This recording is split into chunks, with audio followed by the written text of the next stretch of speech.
Washington Commander family, what is up, guys, and welcome back to another fire episode of the BleedingBnG podcast. And like I told you guys in the last couple of episodes, it is draft season. As soon as April was going to hit, our draft coverage was going to pick up because we're going to leave everything from the Washington football team season in the 2021. We're going to leave that in the past. We're going to leave that in the rear view because come the new league year, come draft season, this is some of my favorite time of the year. We're turning over a new page and figuring out how we can better this roster so we can have a better year than the 2021 season. So as I told you guys, in April, we're picking up this draft coverage, and this is episode 49 of the BleedingBnG podcast. Welcome back, guys. And we're going to call this episode our first draft episode, and we're going to call this our wide receiver rankings, and we're going to call this our first mock draft. So throughout the draft, leading up to the draft, throughout the month leading up to the draft, we're going to be giving you guys fire draft coverage, looking at a couple of prospects, giving you guys some fire list rankings, because you know we're independent thinkers over at BleedingBnG, and we may be king of the hot takes at this point. So our rankings are a tad bit different, and you know I've been dropping gems about my rankings over the timeline, over on Twitter, over on Instagram, and things like that, and it's been stirring up quite the controversy. And today's our wide receiver rankings is based off of a position that a lot of people think Washington will go with the first pick, the number 11 overall pick in the 2022 NFL Draft. So as I do for every episode, I want to give you guys a timestamp. Today is Wednesday, April the 6th, 2022. It's about 8 o'clock p.m., so it's getting a little late. But guess what? We got another fire episode. We're going to bring the energy.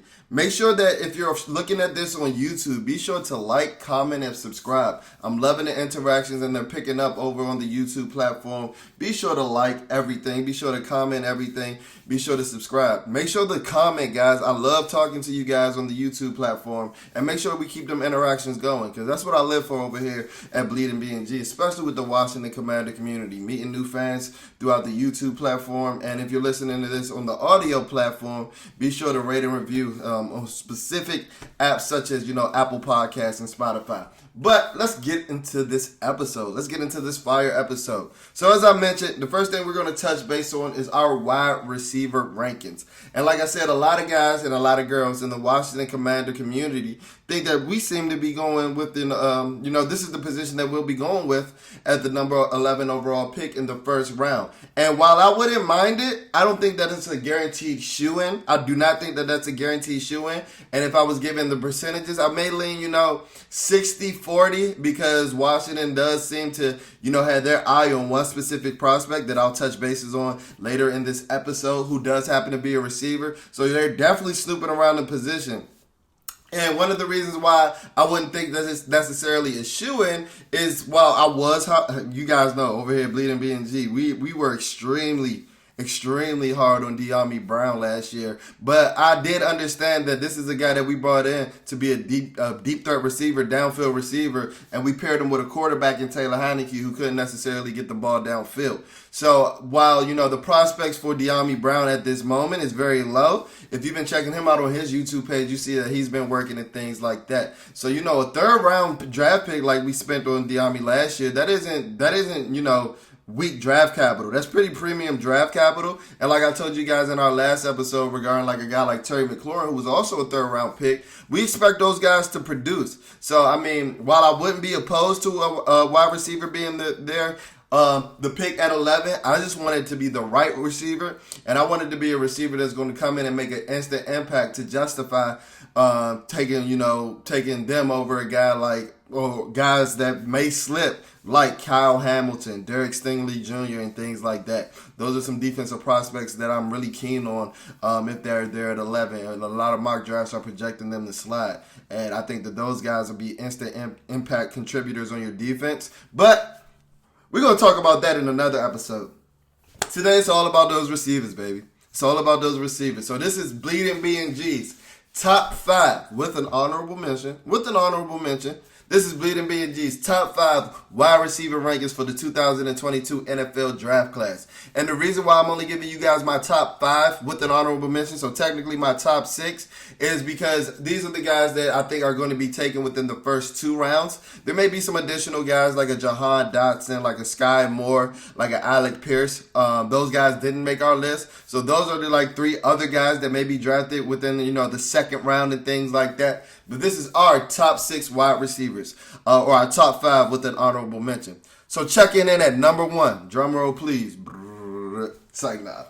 Garrett Wilson, wide receiver out of Ohio State. This is a guy who's 6 feet. This is a guy who's 183 pounds, ran a 4.38 40, and surprisingly, even though this is still freakish, this is still very freakish, he had a 36-inch vert. And the reason that I'm saying this is surprising is, guys, I've literally seen Garrett Wilson clear a grown man to catch a football.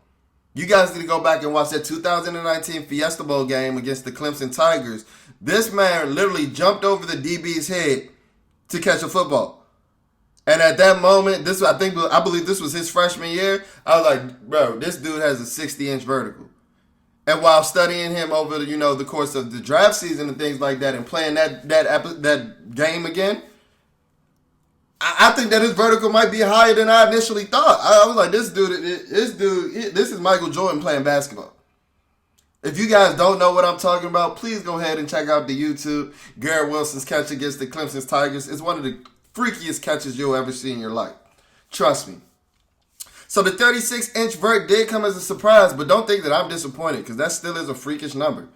That still is a very freakish number. That's higher than, the NBA average for, vertical leaps and things like that. And let's get into why Garrett Wilson is our wide receiver 1. Garrett Wilson is our wide receiver 1 because he can give it to you any which way.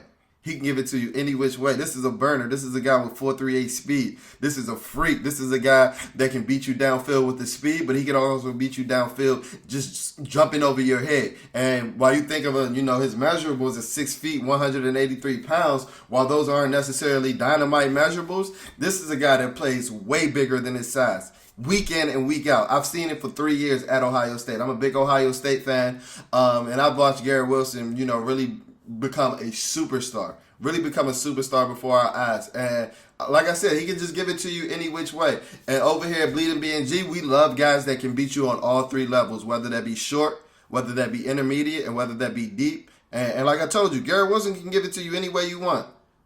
Pick your order. You want number 1, number 2, number 3, like you at McDonald's.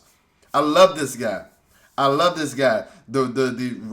yards after the catch, he's dynamite. He almost is never brought down by the first person, and that's not even being physical. He's just almost making every first person miss. The jump cuts, the acceleration, everything is beautiful. And I also think that he has the potential to be the best route runner coming out of this class. Now, while I will give the nod to his teammate Chris Olave right now, the reason that I say that is because the physical traits are there. And then when you're comparing him to a guy like Olave, while Olave may be a more refined, route runner and things like that, I think Garrett Wilson arguably has the best release package in the draft class, in the entire draft class. If you guys don't know what I'm talking about when I say release package, it's how you get off of the ball. Do you let a DB touch you? And guys, it was this release that Garrett Wilson had against Maryland this season. Go back and watch it. It was on the 2-yard line where, like I've told you guys, like I mentioned before, in the red zone, it gets icky. It gets unchy in the red zone. It's very unchy in the red zone where the windows are tight, where you can be more physical, where you have opportunity to get more physical because the refs are really keying in on the ball and things like that. When I tell you, when this Maryland cornerback did not lay a finger on Garrett Wilson from the 2-yard line, and it was one of the easiest touchdown passes C.J. Stroud has ever had to throw, just go back and watch it. It was disgusting. It was disgusting to say the least. And like I said, this is a guy he's a freak. That was his nickname at Ohio State, and this isn't no small school guy. So this is a guy that's amongst freaks and earns the nickname the Freak. So you got to know he's a different type of beast. And if you've been following us over here at BleedingBnG, over there on our social media pages and things like that, this is a guy that we compared to Odell Beckham coming into the league. And I know that is very high acclaim because Odell Beckham arguably had the best, 2-3 year start to a career for an NFL wide receiver. And while I'm not really talking about the production, I'm talking about the play style. I'm talking about the physical attributes. Like, Odell Beckham was a guy who, even though he's 5'11", when he was brought in earlier in his career before the injuries, he's a guy that can beat you any which way. He's a guy that can take a slant 80 yards to the house. He's a guy that can throw the deep ball that might be covered, but is going to jump over your head and catch a ball with 3 fingers. And this is the type of freakish ability that I see from Garrett Wilson. Odell Beckham is an amazing route runner. We never considered him the best route runner in the league. But when you consider his shiftiness, his footwork, and things like that, he's top tier. He's top tier, just like I think Garrett Wilson has the potential to be. While I do think he kind of oversells some of his fakes and things like that on his route running, I do think he can become a more refined route runner. Once he hones that in, he'll be the best route runner in his class. Trust me. Trust me. Because the suddenness, the shiftiness is elite. It's elite on the NFL level, and it's the best in this class at the wide receiver position. And I felt a little bit validated today. I honestly did. I felt very validated today when I was actually on my Twitter timeline and Jordan Reed, no, not the former Washington tight end, but the draft evaluator that now works for ESPN, who I think he was previously with the Draft Network, he said that Garrett Wilson is Stephon Diggs. Garrett Wilson is Stephon Diggs coming out of Maryland. And I completely agree as far as the physical attributes. And if you guys can remember, right after Stephon Diggs' combine performance, Daniel Jeremiah over there at NFL Network compared him to who? Odell Beckham Jr. It was Odell coming after his rookie year. Stephon Diggs is a year in the class a year after Odell Beckham. And all 3 guys have very similar traits. All 3 guys have very similar traits. While I do think Garrett Wilson ran more of the route tree than Stephon Diggs at Maryland, all these guys are freaks. All these guys are freaks. And then if I had to, rank them in order of their freakiness, I'd probably give Odell 1 because Odell makes some of the freakiest cuts and things like that in his prime that, I've really never seen in my life. Odell Beckham is still one of the most talented receivers to ever play in the NFL. Most talented. I'll probably rank Garrett Wilson 2, and I'll give him the edge over Stephon Diggs as far as his pure athleticism. And that's a lot to say. Stephon Diggs just signed one of the richest contracts in NFL history today for a wide receiver position, and he's one of the best wide receivers in the NFL. I don't think anybody would debate that. So if we can get that with the 11th pick and Garrett Wilson, who is our wide receiver 1 over here at BleedingBnG, that'll be an amazing pick with the 11th pick in the NFL draft. So moving on to our wide receiver 2. This is a guy who was in the ranking for our wide receiver 1 for a long time. He was in the running for our wide receiver 1 for a long time. And I will admit that, him being injured in January may have knocked him down to number 2. But guys, this is still number 2. This is still number 2. We are still very high over this prospect over at BleedingBnG. And that prospect is Jameson Williams. That prospect is Jameson Williams, wide receiver out of Alabama, formerly of Ohio State, who transferred to Alabama this past season, Roll Tide. That's our favorite college program. But this is a guy who's 6'1.5", 179 pounds, and even though he didn't run the 40 at the combine because of his injury, he tore his ACL in the national championship game. This is arguably the fastest receiver in the class. I projected if he were to run a 40 healthy, I would probably give him the high 4.2s. This is a burner. And this is a guy who played with Chris Olave, as I mentioned, and Garrett Wilson at Ohio State, and just felt like he wasn't getting enough reps. Felt like he could have done better. He was below those guys on the depth chart, but boy, did he blow up. And honestly, he had the best season of any wide receiver in the country this year. He had the best season of any wide receiver in the entire country this year, roasted SEC DBs in his first year. And I was honestly surprised to see that he transferred after spring ball. So this is a guy that got acclimated into the Alabama system, became a dog on Alabama within, 3 or 4 months? That has to be accounted for something. And like I told you, I'm going to call Jameson Williams Mr. BB. Mr. BB, this guy is speed personified. I would love to see what he ran in the 40 time if he was healthy. This is a dog. This is a dub. And one of the reasons that he's number 2 on my list behind Garrett Wilson and not number 1 is because, while I don't necessarily trust the Ohio State, depth chart, this is the same school that, allowed Dwayne Haskins, to beat out Joe Burrow. I do have questions as to why he couldn't beat out, those guys at, Ohio State. And, rightfully so. He's not ranked higher than Garrett Wilson on our board. So maybe, he could have been the wide receiver too. But he does edge out Chris Olave in our rankings. So, I do have questions on that. But, he was playing with talented players. And he showed up with an even more talented team this season with the Alabama Crimson Tide. And also a couple of my concerns is like his frail body. This is a guy who's almost 6'2", and he's only 179 pounds. Gives me big Devontae Smith vibes. And one of my biggest concerns with Devontae Smith, and if you guys can remember, we had him behind Jalen Waddle and Jamar Chase, which a lot of NFL circles did because that's how it fell out in the NFL draft. I told you. We first over here with a lot of things over at BleedingBnG. So I would behoove you to trust these rankings. But like I said, he gives me a lot of, Devontae Smith vibes with just being a frail body. And I don't know how much of a refined route runner he is. I don't know how good his release package is. If you looked at a lot of his tape over at Alabama this year, he was off the line to give him, an extra two yards to, work his space in front of the DB to get a free release and things like that. So I don't know how good he'll be on the line, getting a free release, getting a clean release and things like that. So those will come with my concerns. But those concerns aren't too big because once you do get a free release, and if you have that 4.2 speed, unlike Devontae Smith, this is a guy that's going to be gone. This is a guy who was arguably the most electrifying player in the country this year. So Jameson Williams, dog in our book. Dog. Now, for our wide receiver number 3. And this is where the list might get a little bit controversial because I haven't seen another list around, whether that be in the Washington football team community, Washington Commander community, content creator community, the NFL community. I haven't seen a list around rank this wide receiver in the top 5, and I'm trying to figure out why.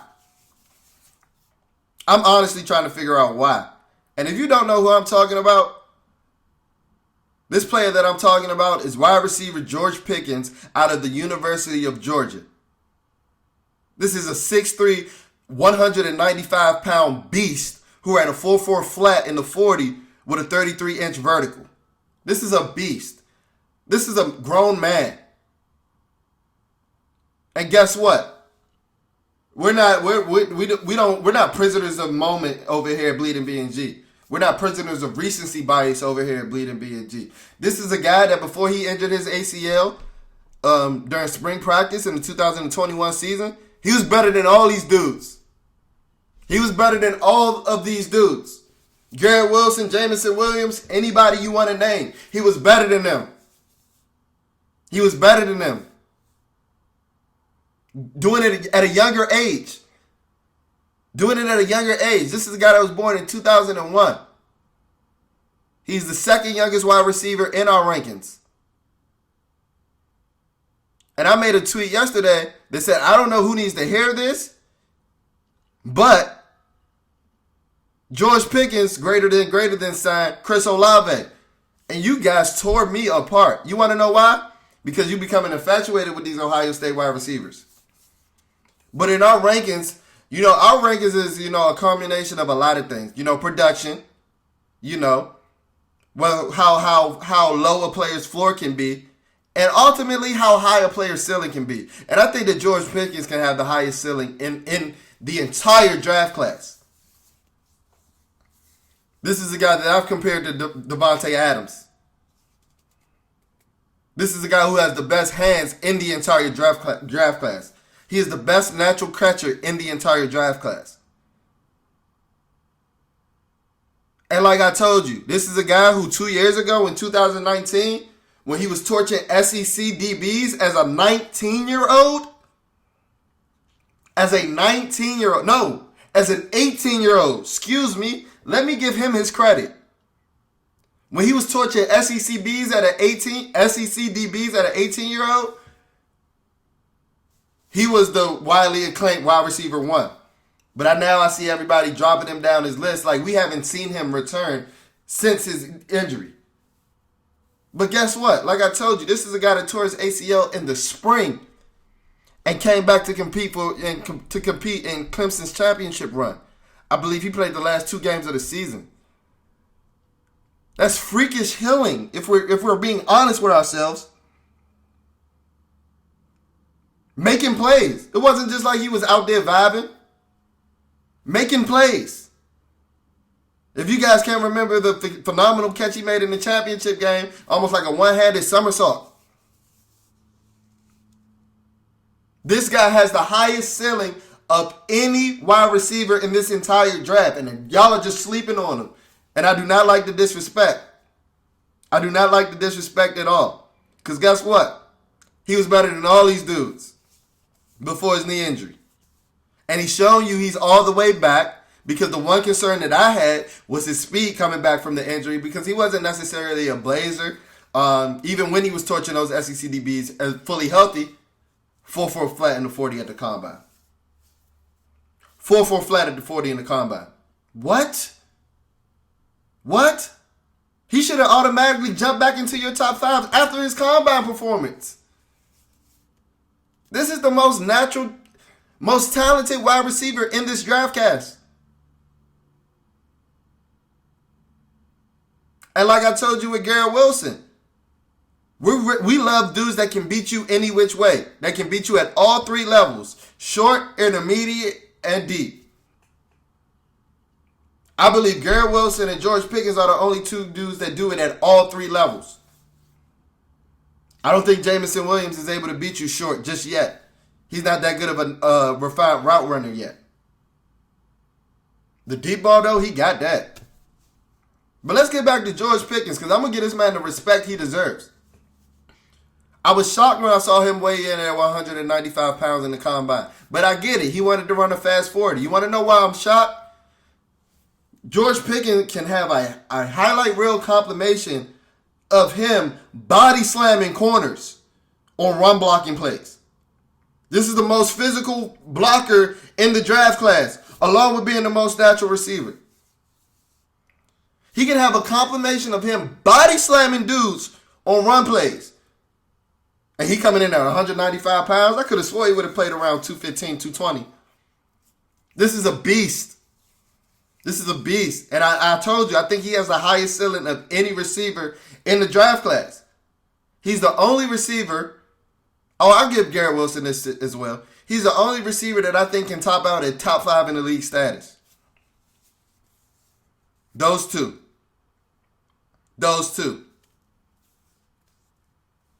And the reason that he's not number 1 on our list, even though in our hearts he really might be, is because I just can't justify it off 2 games. Excuse me. Even though he was very productive in those 2 games, I want to see him return to and be the beast that he was in the 2019 season. And this is a guy that was doing it with arguably the worst quarterback play on our list. And I say arguably because the next guy on our list can hold that claim as well. And that guy is the 6'5" skyscraper, 220-pound basketball player, beast, Drake London.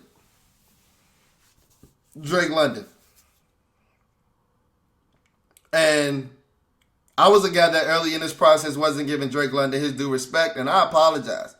We made a tweet about a month ago that said, honestly, Drake London is about wide receiver 6 in this class, but we've moved him up about 2 notches. He's coming in at wide receiver 4 in this list, and the reason that we have is because we watched a little bit more film. I thought that Drake London, in the film that I watched, and in the games that I watched live with USC playing this year, this is a guy that did get hurt. I believe week 9. I think he got hurt in week 9. But this is a guy who is a beast. And you hear those measurables is 6'5" and 220 pounds, and you think, he runs limited routes, which he does. But he honestly runs more routes than I initially thought watching him live. This is a guy that has a little bit of wiggle. This is a guy who can beat you in a multitude of ways. I believe he might be the best, run after catch guy in the entire draft at 6'5", 220 pounds, which is insane. Like I told my guys Tay and Todd over there with the Tay and Todd Washington Commanders podcast, I said, he don't even truck dudes. They just fall off of him. Like, he's a beast with the ball in his hands, but it's like he's not even trying. He's just bigger than dudes, and dudes just can't get him down. Now, there are questions about his speed, and as I mentioned, he did have an injury late in the season, I think a foot injury that he hasn't fully recovered from. So he hasn't ran the 40 or he hasn't participated in any of the off-season activities such as the combine or a pro day. But I do believe he's set to have a pro day a couple of weeks before the draft once he's fully cleared. But this is a guy, he's a beast. He's a beast. And while I was skeptical because, Pac-12 corners, and I haven't really seen a good Pac-12 corner since Richard Sherman, who was a wide receiver half of the time he was in the Pac-12. You can't argue with the stats. In 8 games, this is a guy that had over 80 catches and 1,000 yards. That's freakish. That's freakish. And I'm accountable to this as well. I'm guilty of this as well. I think a lot of us were getting so infatuated with separators, great route runners, and things like that we lost the fact, or we forgot the fact that you can win in more ways than one in the NFL or in football, period, especially at the wide receiver position. You can win in more ways than one. Mike Evans was never the best, route runner, was never the best separator, but this is a guy that's going to go in the Hall of Fame. This is a guy that set the NFL record for, most consecutive 1,000-yard seasons to start his career. Just to stay in Tampa Bay, Vincent Jackson was a dog when he was in the NFL. Was a dog when he was with the Chargers. Rest in peace. And these are some of the guys that Drake London has similar measurables to. But honestly, I think that Drake London might play the ball in the air better than these guys. Because with his basketball background, this is a guy that did a 720 dunk in a high school dunk contest. A 720 dunk on a dude who ended up choosing football as his first sport. That's freakish. That's freakish. He even got some run with the USA national team, junior Olympic team. And like I said, while he may not win separating with, initial suddenness and things like that, this is a guy who's elite at stacking the DB. If you don't know what I mean, that means once you get by the DB, placing him on his back. So in order for him to make a play, he has to run through you, which is going to be a pass interference. He's elite at that, and he's elite at boxing out dudes and using his body. This is a guy who's a stud. And he's also the youngest wide receiver in our rankings as well. Born in July of 2001. He, along with George Pickens, are the only 2 receivers in our rankings that will be playing in their age 21 season. Breakout age is something that I'm a huge advocate for. And this is the reason why, Drake London has, kicked it up a couple of notches on our wide receiver rankings list, coming in at wide receiver 4. And checking in at wide receiver 5. This is where a lot of the controversy comes in. Because as I mentioned before, this is a player that Washington has seemed to take a real liking to. I believe that he started his 2-day visit today. We've seen the videos of Coach Ron Rivera pulling him over after his pro day. We've heard him talk about his relationship with Terry McLaurin. We saw him shout out Terry McLaurin in, his declaration for the NFL draft. And the wide receiver checking in at wide receiver 5 on our rankings is Chris Olave, wide receiver out of the Ohio State University. This is a guy who's 6 feet, 187 pounds, who is a burner with a 4.39 40 and a 32-inch vertical jump. So the vertical jump isn't spectacular, but the speed is. The speed is. And as I mentioned to you before, we seem to be very interested in this guy. And while he's not the highest on our rankings, I do think that he's the likely pick at 11 at this point. And I think it's a chess, not checkers play. If you guys can recall, we just did an entire episode on our Terry McLaurin situation. So if you're in hopes of, having a hometown discount or having, your superstar player give you a hometown discount, why not pair him with one of his best friends from college? Along with, pairing him with somebody you already brought in from college with Curtis Samuel. So maybe if a guy like Terry, if all his best friends are in the wide receiver room with him, he's more inept to giving you a hometown discount. That's just a play there. But I don't want this to seem like this is like a charity pick at all. Chris Olave is a stud. Don't get me wrong. This is still our top 5 in our wide receiver rankings. And while I may be lower on him than some, I think that he's an extremely good player. And like I told you guys before, at this moment, I think he's the best route runner in the class. Smooth glider. And I was pleasantly surprised to see him run that 4.39. This is a guy that's, amazing at tracking the ball. While I won't give it, Deshaun Jackson level type of elite, it's right under that. A deep threat through and through. And I think that he can actually beat you in 2 ways. Because his route running allows him to beat you intermediate on digs, outs, and things like that. Ends and things like that. While I do think he may struggle in short routes because while he is a great route runner, I'm not the craziest about his release package. Some of the fluidity and things like that he shows in his route running, he doesn't necessarily show in his release package or in his running after the catch, which concerns me a little bit. And while he does have a 4.39 40, the athletic profile outside of that is a tad bit limited.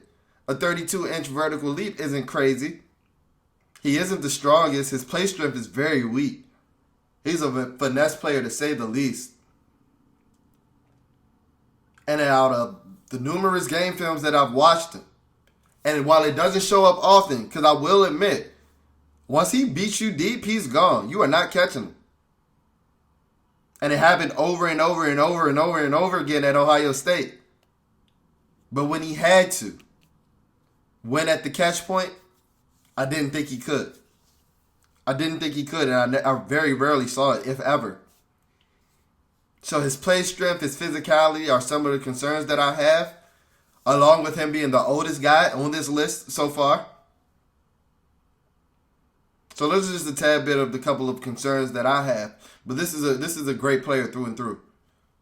So coming in at number 5, Chris Olave, wide receiver, Ohio State University.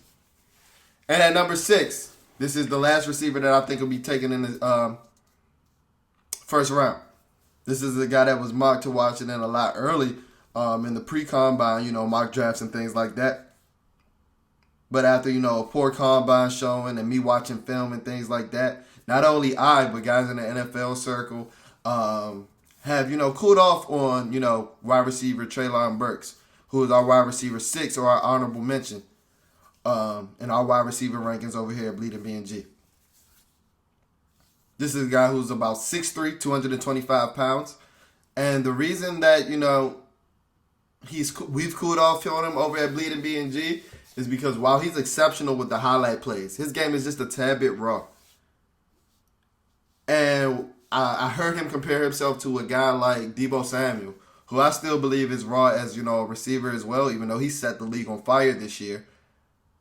I don't necessarily see him being used, as a runner like Deebo Samuel, or being used all over the field as Deebo Samuel. That in point making him not as an effective of a player as Deebo Samuel. His route running is still a little sketchy. And then, what concerned me the most is like he ran a 4.55 40, which isn't horrible for, a guy almost 6'3", 225 pounds. But the fact that he sat on those numbers and didn't try to run again at his pro day, and if you saw his reaction for running that time, it was almost like he ran the fastest time that he could run. It's almost like that was his fastest time throughout the draft process. And, it's very cynical, I know, but stuff like that, I noticed. It was almost like he was expecting to run a 4.6, which concerns me a little bit, especially for a guy that wants to compare himself to Deebo Samuel. So there it is.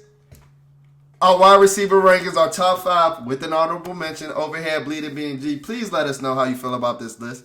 Like I said, I know we're over here, our takes are a tad bit controversial, but I promise we don't try to be. We believe everything we say over here at BleedingBnG. And before we head out of here, we're going to give you our first mock draft for the BleedingBnG offseason to start off this draft coverage. With pick number 11, the first overall pick in the 2018 22 NFL draft. And I want you guys to know, I'll put the picture up as well. These picks were made using the Pro Football Network. The Draft Network's mock draft simulator. They have a very, well put, mock draft simulator where they have almost every prospect in a database, and they just have a simulator of how they think the mock draft is going to go. I really like using it, and if you like, if you're interested in the draft and things like that, I encourage you guys to use it as well. But this mock was made using that simulator. Some players may be available in these picks, some players may not. Not saying that it's perfect, but it's an amazing tool to use, especially when you're when you like playing with when you're very infatuated with the draft, like we are over here at BleedingBnG. So before we get into our mock draft, actually, I want to go over what we think our biggest needs are over at BleedingBnG for the Washington Commanders. I think a middle linebacker is our number one need. After that, receiver, then cornerback, offensive guard, and get you a safety in there if you need to. So those are our 5 biggest needs from BleedingBnG for the Washington Commanders going into the draft and to continue out this offseason. So let's get into this pick. Let's head on out. The 11th overall pick, our first round pick, wide receiver Garrett Wilson. I'm not even going to touch base on it too much because I told you how I feel about Garrett Wilson. I told you why he would need to be the pick at 11. Pairing him with guys like Curtis Samuel, Terry McLaurin, De'Ami Brown. You'll instantly have one of the most electrifying wide receiver corps in the entire NFL. Just with the implementation of that wide receiver. Because guess what? And this may be a hot take. He'll step into the room as your most talented wide receiver. Including Terry McLaurin. I didn't say the best. I didn't say the most productive. He'll step into that room as the most talented wide receiver in that wide receiver room. And then a guy like Terry, who we're talking about making max money, making top 10 receiver money, he may fall in line and be your second best receiver if a guy like him, Garrett Wilson, pans out. And who's complaining about Terry McLaurin being a wide receiver too? Trust me, I'm not. So Garrett Wilson was our first pick, our 11th overall pick in the first round. With the number 47 pick, this is the pick that we traded with the Colts, that we swapped with the Colts. So the number 47 pick, which will be in like the middle of the second round, BleedingBnG has the Washington Commanders taking linebacker Chanal out of the University of Wisconsin. And if you guys can remember from this past college football season, the Wisconsin defense was the best defense in the country from week one, from wire to wire, the entire season. And Chanal was the leader of that defense. This is a guy who's 6'3", 250 pounds, and he'll give the Washington Commanders something that they don't have right now. A guy that can come in and be your Mike linebacker, your middle linebacker from day one. Not you trying to force a circle peg into a square hole like with Jamin Davis, like you tried to do last year, putting a will linebacker in middle. This is your middle linebacker of the future. One of these corn-fed, big Luke Kuechly types like Ron Rivera had in Carolina. One of these corn-fed. I'm sorry, because this is just what I like in my linebackers. One of these corn-fed white boys that's going to make a play, that don't care about their body, that's going to make a play. That is what I want in my linebacker, and that's what Chanal is. 6'3", 250 pounds. And while I watched him on film and watched him throughout college football season, I thought he was a tad bit limited athletically. This is a guy that ran a 4.5 40 at the combine. And I was willing to put up with the limited athleticism if he had it, because he showed me with his mental processing and things like that, that's not going to be an issue at the Mike linebacker position. This is a guy that once he reads, he's probably the hardest hitter in the draft, regardless of position. Violent hands, sheds blockers amazingly. Tyler Linderbaum, who is probably the best offensive lineman in the entire class. He won't go one because he's not a tackle. He's a center. But Wisconsin lined Chanal up in the A-gap against Tyler Linderbaum over and over again. The best center in the entire class, in the entire country. And Chanal had his fair share of wins. He had a lot of wins, if you ask me. Blowing up the best center in the country as a linebacker. Freak. Grown-ass man. Dog. In the 4th round, well, I don't think this guy's going to be here, but he was there on the simulator. Tight end Jalani Woods out of the University of Virginia. 6'7", 260 pounds, 4'6", 140. Freak. This is a guy that played quarterback. So he's the perfect protege for Logan Thomas. Especially in this offense. I don't know if you guys have seen, I don't know if you guys have paid keen attention, but in the 2020 season, and he wasn't as successful, but when he did have his success in the 2021 season when healthy, Logan Thomas wins a lot on option routes. And I think a lot of that comes with his smarts, being a former quarterback, knowing when to sit in on the zone, knowing how to stem. If you don't know what an option route is, it's when, the receiver has a choice on which route to run based off of the coverage that he's facing. And him and the quarterback have to be on the very same page, and the receiver or the tight end needs to know how to read coverages and things like that to be on that same page with the quarterback. And, with Logan Thomas being a former quarterback, he's really good at that. Jalani Woods is a former quarterback as well. This is a guy who was a 4-star quarterback recruit going to the University of Oklahoma State, where he eventually, blew up. This is a guy that looks like a left tackle, and he's split out wide. He's split in line. He's more of a move tight end, but with that size and with the 1-2, I think he can be a pretty effective blocker, but we don't even need him to with a guy like John Bates. This is a guy that I can see dominating up the seams like he did in the ACC this year with pretty poor quarterback play.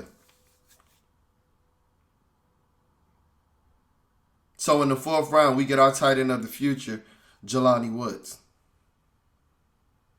In the 6th round, with pick 189, we get a 6'2" corner out of the University of Southern California, and Isaac Taylor Stewart. Like I said, this is a big corner. He had a 4'4", 140.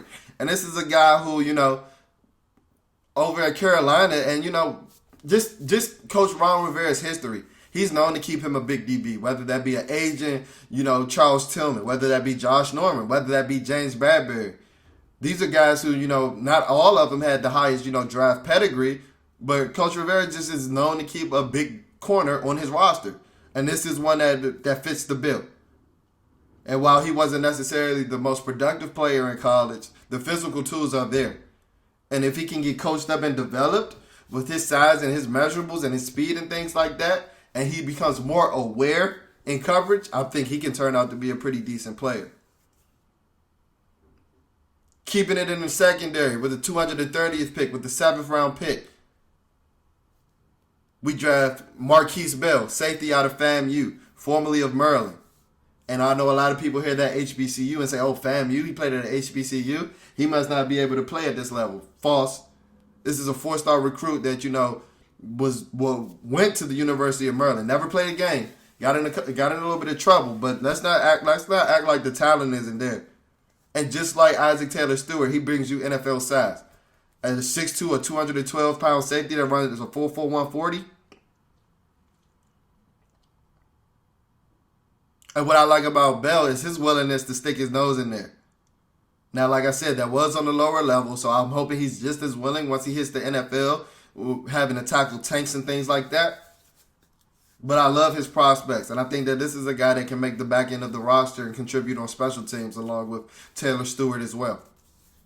And then with our 239th pick, our last pick in the 7th round, we draft running back Abram Smith from Baylor. And this was pretty good value. This is a guy who has like late 5th, early 6th round value. So to get him with the 239th pick is really good. It's really good. And this is a guy who weighed in at 6 feet, 215 pounds, which shocked me because he's a bruiser type of back. And I think this is one of the rare cases where coming in a little lighter didn't hurt his draft stock a little bit because, like I said, it doesn't fit the type of back that he is. He isn't the shiftiest.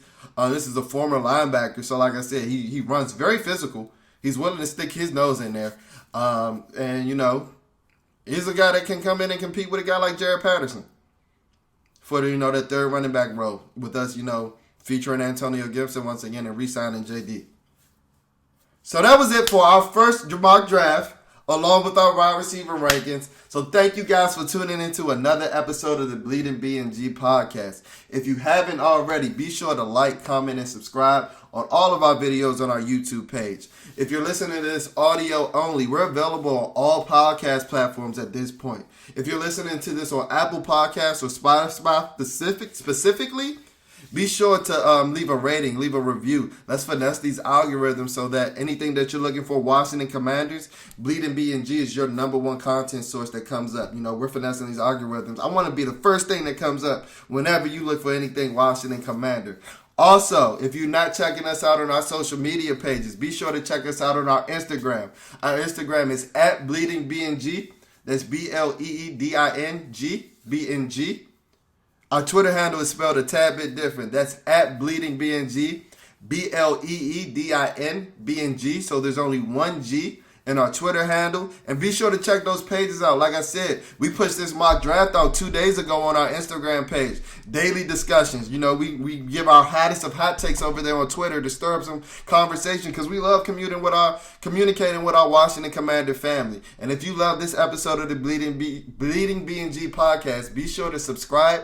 I'll check in on you guys later because the draft is here and we're coming with a lot more fire coverage, a lot more fire content leading up to the draft. This is some of my favorite times of the year and I hope it's yours. Peace.